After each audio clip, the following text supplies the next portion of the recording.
ಪಾವಗಡ ಪುರಸಭೆಯ 2025-26ನೇ ಸಾಲಿನ ಉಳಿತಾಯ ಬಜೆಟ್ ಮಂಡನೆ ಮಾಡಲಾಯಿತು.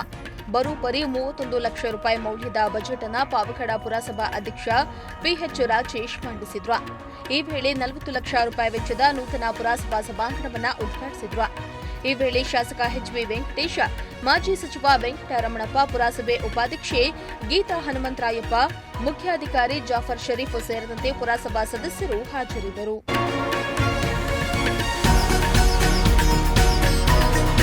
ಈ ವೇಳೆ ಮಾತನಾಡಿದ ಶಾಸಕ ಎಚ್.ಬಿ. ವೆಂಕಟೇಶ, ಕಳೆದ ಚುನಾವಣೆಯಲ್ಲಿ ಬೈಪಾಸ್ ರಸ್ತೆ ಅಭಿವೃದ್ಧಿ ಮಾಡ್ತೇವೆ ಅಂತ ಭರವಸೆಯನ್ನ ಕೊಟ್ಟಿದ್ವಿ.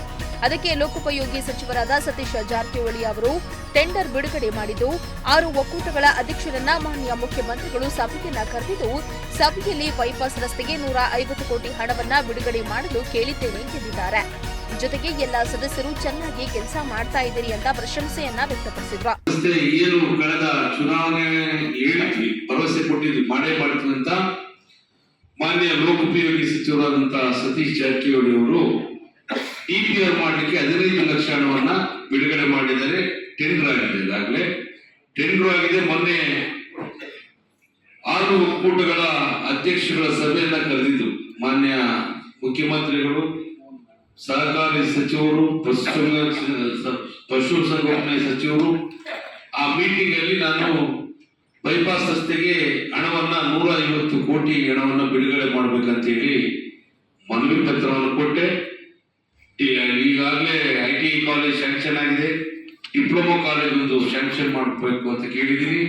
KSRTC ಬಸ್ ಸ್ಟ್ಯಾಂಡ್ ನ ಹೊಸ ನೂತನ ಬಸ್ ಸ್ಟ್ಯಾಂಡ್ಗೆ ಅನುಮೋದನೆ ಕೊಡ್ಬೇಕೆಲ್ಲ ಕೇಳಿದಾಗ ಮಾನ್ಯ ರಾಮಲಿಂಗಾರೆಡ್ಡಿ ಅವರು ಸಾರಿಗೆ ಸಚಿವರು ಒಪ್ಕೊಂಡಿದ್ದಾರೆ. ಹಾಗಾಗಿ ಹೆಚ್ಚಿನದಾಗಿ ನಮ್ಮ ತಾಲೂಕು ವೇಗವಾಗಿ ಬೆಳೀತಾ ಇರೋದ್ರಿಂದ ಡೆವಲಪ್ಮೆಂಟ್ ಕೇಳ್ತಾರೆ ಜನಗಳು. ಹಾಗಾಗಿ ಈಗಿರೋ ಸದಸ್ಯರೆಲ್ಲರೂ ಚೆನ್ನಾಗಿ ಕೆಲಸ ಮಾಡ್ತಿದ್ದೀರಾ. ತಂದೆಯವರು ಹೇಳಿದಂಗೆ ಇನ್ನೂ ಜನಗಳಿಗೆ ಹತ್ತಿರವಾಗಬೇಕು. ತಮ್ಮ ಕೈಲಾದಂತ ಕೆಲಸ ನೇರವಾಗಿ ಜನಗಳಿಗೆ ಸಹಾಯ ಮಾಡಬೇಕು. ಅವಶ್ಯಕತೆ ಇದೆಯೋ ಒಂದು ಲಿಸ್ಟ್ ಅನ್ನು ಕೊಡ್ರಿ. ಒಂದು 5-6 ಕೋಟಿ ಮಾನ್ಯ ಮಂತ್ರಿಗಳು ಕೊಡ್ತೀವಿ ಅಂತ ಹೇಳಿದ್ದಾರೆ.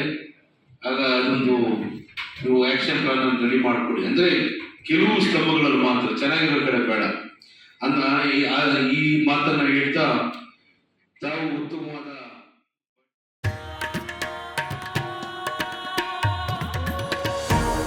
ಬಳಿಕ ಮಾಜಿ ಸಚಿವ ವೆಂಕಟರಮಣಪ್ಪ ಮಾತನಾಡಿ, ಮುಂದಿನ ಪುರಸಭೆ ಚುನಾವಣೆಯಲ್ಲಿ ಸ್ಪರ್ಧಿಸಿರೋರು ಜನರ ಮಧ್ಯೆ ಕೆಲಸ ಮಾಡುವಂತಾಗಿರಬೇಕು. ಜನರ ಸಮಸ್ಯೆಗಳನ್ನು ತಿಳಿದು ಬಗೆಹರಿಸುವಂತಹ ಉತ್ತಮ ನಾಯಕರಿಗೆ ಮಾತ್ರ ಟಿಕೆಟ್ ನೀಡಲಾಗುವುದು ಎಂದಿದ್ದಾರೆ. ಮೊದಲು ನಿಮ್ಮ ವಾರ್ಡ್ಗಳಲ್ಲಿರೋ ಜವಾಬ್ದಾರಿಗಳನ್ನು ಪಾಲಿಸಬೇಕು ಎಂದು ತಿಳಿಸಿದ್ರು. ಮುಂದಿನ ಚುನಾವಣೆಯಲ್ಲಿ ನೀವೆಲ್ಲರೂ ಗೆದ್ದು ಬರಬೇಕಾದ್ರೆ ಜನಗಳ ಮಧ್ಯೆ ನೀವಿರಬೇಕು.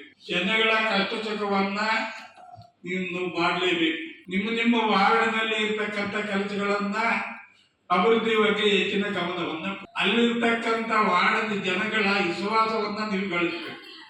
ಆಗ ಮಾತ್ರ ನೀವು ಸಾಧ್ಯ. ಇಲ್ಲಾಂದ್ರೆ ನಾನೇನು ವೆಂಕಟರಮಣಪ್ಪ ಹಿಡ್ಕೊಂಡು ಮುಂದೆ ಬರ್ತೀವಿ ಅಂತ ನಿಮ್ಮ ಕನಸಿನಲ್ಲಿ ಅಂದ್ಕೋಬೇಡಿ.